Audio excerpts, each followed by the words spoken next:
Rádio Bandeirantes ao longo dos 86 anos de vida é a prestação de serviço. Nós vamos conversar ao vivo com o capitão Roberto Farina, que é da Defesa Civil do Estado de São Paulo.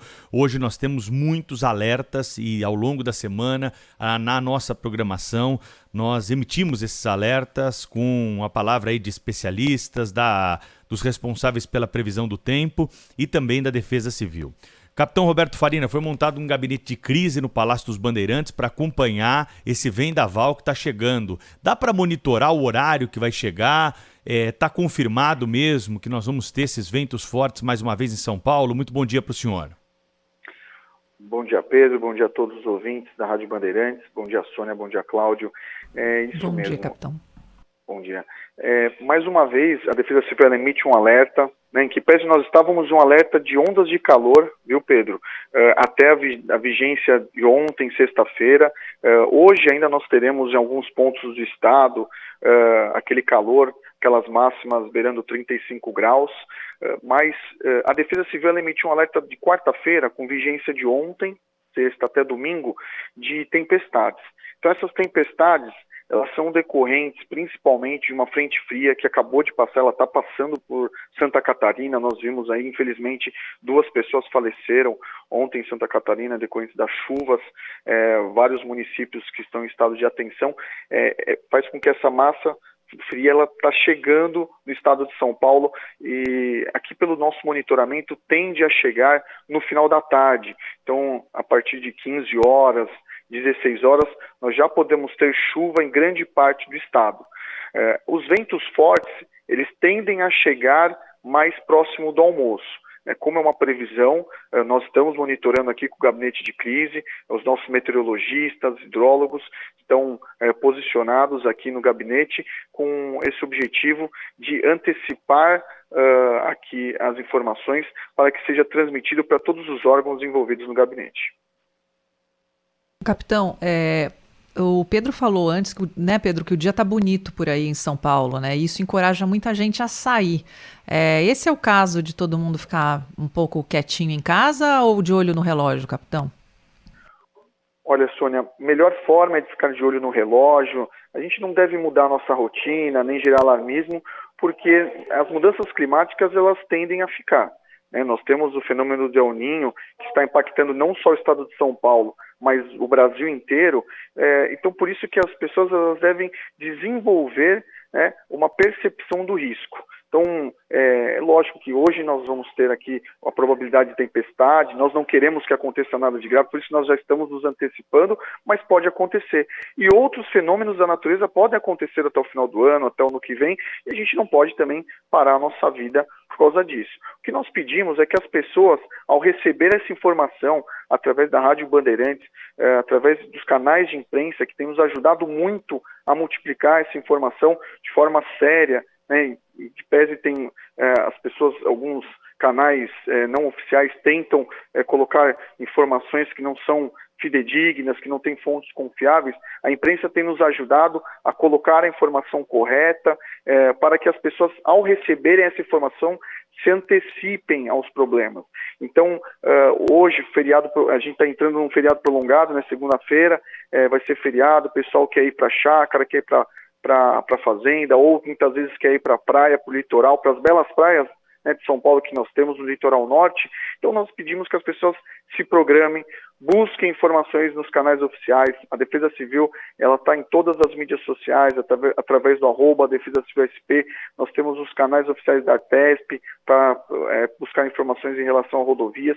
Então as pessoas se programando, sabendo mais ou menos dos horários, né, que vai ter a chuva. Então a partir das 16 horas nós podemos ter chuva, mais à noite também, elas possam ir com segurança e se divertir, manter a tranquilidade e poder descansar nesse feriado. Então, gente, muito bom dia, bem-vindo aqui ao nosso programa.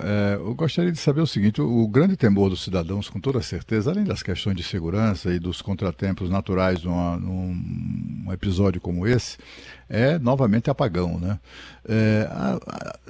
Existe uma espécie de mapeamento, talvez, das áreas onde há um risco mais evidente, mais claro de desabamento de árvores. Já existe isso, um levantamento de árvores. Olha, essas árvores precisam ser removidas, né? Com toda certeza, esse tipo de levantamento, se é que existe, é encaminhado à prefeitura para tomar providências, etc. e tal. Mas há um mapeamento de áreas críticas, digamos assim, que concentre as atenções do Corpo de Bombeiros, da Defesa Civil? Olha, Cláudio, a gente tem não só a capital, mas grande parte dos municípios do estado. Nós temos regiões arborizadas, porque a gente sabe que a saltização, né, dos municípios, das cidades, ela gera alguns problemas, né, como por exemplo até inundações e enchentes. Então esse mapeamento ele deve ser realizado pelos municípios, que eles têm o contato direto ali com a manutenção daquelas localidades. E o importante frisar, viu, Cláudio, que a gente não consegue evitar que uma árvore caia em um fio, porque o vento vem forte, né? Então, às vezes ele pode vir, como nós estamos prevendo, de 60 a 80 km por hora, em alguns pontos do estado pode chegar até 100 km por hora e pode gerar a queda de uma árvore. Isso pode acontecer. Tanto é que nós orientamos as pessoas que não fiquem debaixo das árvores, que elas não estacionem também veículos debaixo das árvores próximo desses horários que nós estamos informando que está mudando o tempo, ou se ela tiver uma percepção de mudança de tempo também, que ela não se exponha ao risco ali também relacionado à árvore, telhamento. Então, com isso, a Defesa Civil, ela dentro do gabinete, ela trouxe concessionárias de energia elétrica para que elas recebam as informações que a Defesa Civil está recebendo sobre o Estado e elas possam também atuar o mais rápido possível no reestabelecimento, seja da queda de energia, seja de algum cabeamento ou alguma fiação. Nós tivemos uma reunião ontem no Palácio dos Bandeirantes, onde participou o governador de estado, o coordenador estadual, Coronel Engel, com diversos prefeitos da região metropolitana. Nós tivemos nessa reunião, participou os coordenadores municipais, coordenadores regionais, diversos representantes das concessionárias de energia elétrica que prestam serviços do estado de São Paulo, com o objetivo de intermediar o diálogo entre os prefeitos, as concessionárias, que apresentaram para todos ali um reforço nesse feriado de equipes para dar um atendimento à população. Nós estamos aqui no gabinete, dentro, lógico, com diversas secretarias aqui. Nós temos, por exemplo, a Secretaria da Educação, porque nós temos a preocupação de domingo, amanhã, nós teremos a primeira fase da FUVEST, do Corpo de Bombeiros, da EE, dentre representantes do município. Nós temos a preocupação de trazer a informação o mais rápido possível para que todos aqui do gabinete possam agir de forma integrada e dar uma resposta à população. Lógico, viu, Cláudio, Pedro, cada um dentro da sua responsabilidade, cada um dentro da sua logística, mas que a população ela sofra da forma menor os impactos dessa possibilidade de tempestade. Capitão, a Prefeitura de São Paulo cancelou os eventos abertos no sábado, né? Uma medida extrema, a gente não costuma ver esse tipo de decisão. Aqueles eventos que aconteciam ao ar livre, eles foram cancelados. Os eventos privados não vão ser afetados. Hoje tem um grande show de uma banda mexicana no Allianz Parque. Esse show está mantido pela organização. Muito bom frisar isso também. Outras cidades aqui da região metropolitana de São Paulo estão se preparando, mas existe uma preocupação adicional que é com o litoral, a Baixada Santista, o litoral norte, região essa que sofreu muito com uma chuvarada em fevereiro, que até hoje nós ainda temos obras na região, até hoje estamos recuperando o desastre, né? Nessa área do estado de São Paulo. Como é que está o esquema, o plano de contingência para o litoral de São Paulo por conta desses ventos fortes e dessa tempestade que vai chegar hoje à tarde? Com certeza, Pedro. Na quinta-feira nós fizemos uma reunião com todos os coordenadores regionais de proteção e defesa civil aqui do estado de São Paulo. Todos já estão de prontidão, são mais de 5 mil agentes de defesa civil posicionados, preparados para o atendimento de qualquer situação que fuja da normalidade ou emergência. Nós temos aqui um modelo meteorológico que pode fazer com que, ele mostra, né, que pode chover ali no litoral norte, variando ali em torno de 150 milímetros. Com isso, nós acionamos o nosso plano preventivo de defesa civil. Esse plano preventivo, ele tem 177 municípios, nós temos da faixa leste de São Paulo, temos ali do litoral norte, Baixada Santista, Vale do Ribeira. Esses municípios, eles participaram da reunião conosco para ter orientações a respeito do que fazer. Então, todos já estão de prontidão, em estado de atenção, para que, se caso acontecer alguma situação que fuja da normalidade, nós possamos dar uma resposta à população da forma mais rápida possível. Capitão, em 2018, ainda em São Paulo, eu fiz uma reportagem a respeito das árvores e eu vi que tem muito risco, principalmente na região do ABC, né, na região metropolitana de São Paulo. Claro que a gente não pode sair com uma motosserra por aí, mas assim, o que os especialistas me explicaram é que muitas foram plantadas de forma errada e por isso que as calçadas levantam, isso está prejudicando quem tem problemas de mobilidade, enfim. E agora, num caso como esses, né, que é um problema meteorológico, elas ficam arriscando a vida do cidadão. O senhor está acompanhando, por parte das autoridades, algum tipo de planejamento para replantar essas árvores, substituí-las, não sei, alguma coisa nesse sentido? Porque assim, eu sinto que esse risco das árvores... Nossa, lá em São Paulo eu conversei com a minha família no feriado de finados, né, que foi o grande problema. As pessoas, pelo menos na região do Brooklyn, ficaram sem luz durante 5 dias, né? Isso... fora aquelas que ou ficaram feridas, tiveram risco de morte. É muito complicado isso. Como é que a Defesa Civil avalia essa problemática das árvores erradas plantadas no cenário urbano? Olha, Sônia, é importante a sua pergunta.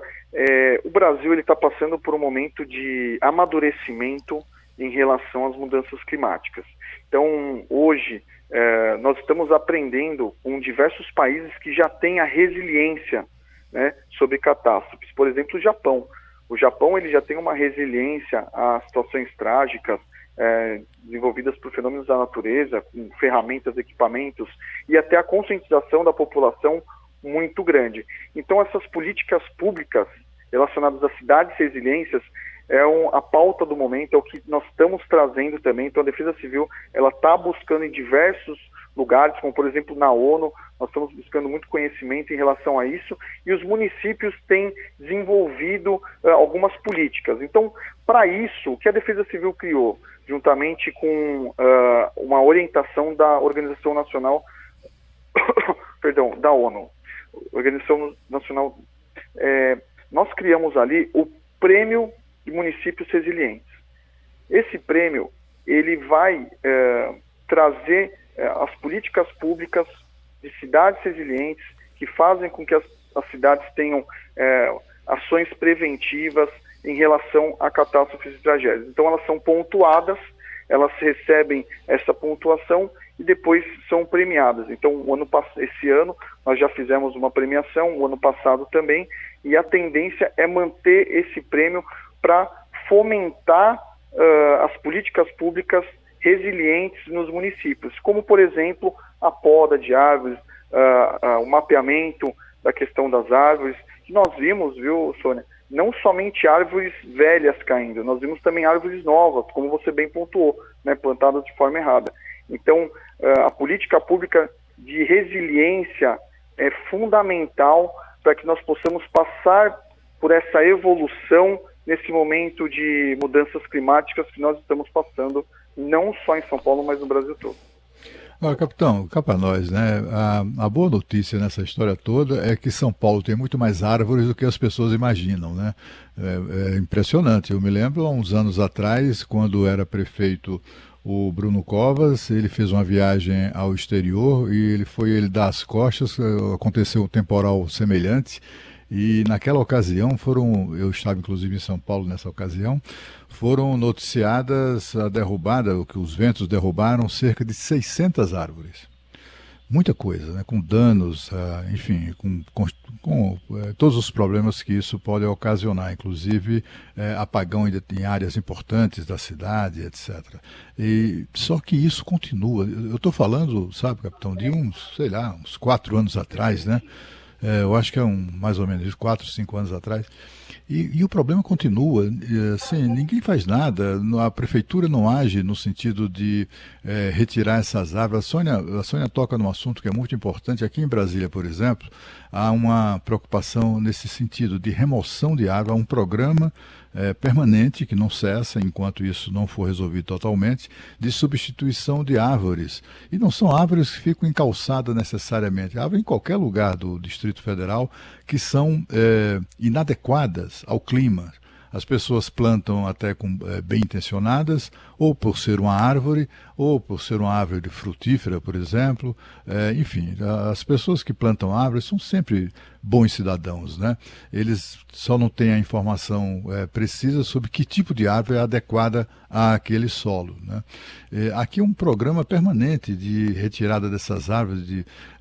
Somente agora, muito recentemente aqui no Parque da Cidade, foram milhares de árvores que foram retiradas num esforço ali concentrado de organismos oficiais e tal. Por que aqui em São Paulo isso não acontece? Olha, Cláudio, muito importante esse comentário, porque o trabalho, ele também é importante ter o envolvimento da população. Então, a população, ao identificar uma árvore mal posicionada, uma árvore sem poda, ou uma árvore que está em um estado ruim, por exemplo, árvores mais velhas, é importantíssimo que ela informe a subprefeitura ou até em municípios, né, que não têm subprefeituras, que informem os municípios, as secretarias responsáveis, para que a prefeitura tome conhecimento e possa realizar um plano de ação. Isso é muito importante porque muitas vezes a informação ela tende a demorar para chegar, ou ela às vezes não chega no órgão público, e cobrar. É importantíssimo também que a população ela fique em cima dos seus vereadores, fique em cima também dos próprios secretários ali dos municípios, para que eles possam agir e tomar ações que possam trazer esses benefícios e essas políticas públicas de cidades resilientes, como que nós estamos falando e comentando, viu? Nós conversamos aqui na Rádio Bandeirantes com o capitão Roberto Farina, que é da Defesa Civil do Estado de São Paulo. A última informação é sempre a mais importante. Como é que as pessoas fazem para entrar em contato com a Defesa Civil no Estado de São Paulo, se precisarem hoje ao longo desse vendaval, capitão? Olha, Pedro, é muito importante as pessoas seguirem os canais oficiais da Defesa Civil através do @Defesa Civil SP. Nós temos o nosso alerta através do SMS 4099. Para você se cadastrar, basta enviar o CEP, o número do CEP, para o número 40199, um torpedo, mandar esse torpedo que você já está cadastrado e você vai receber todos os alertas desse CEP. Nós temos o site também, SP Alerta, temos o nosso aplicativo Alerta SP também em todos os equipamentos Android e iOS, para que as pessoas possam receber também os alertas. E nós queremos agradecer mais uma vez à Rádio Bandeirantes por sempre repercutir informações de prestação de serviço, porque, Pedro, informação salva vidas. Não tenha dúvida disso. Nossa missão aqui é prestar serviço e, mais importante, né, do que qualquer outra coisa, o rádio sempre está presente na manhã dos brasileiros, acompanhando o Jornal Gente, recebendo essas informações. Grande abraço, bom trabalho por aí, capitão. Um forte abraço, Pedro, Sônia e Cláudio. Obrigada, capitão.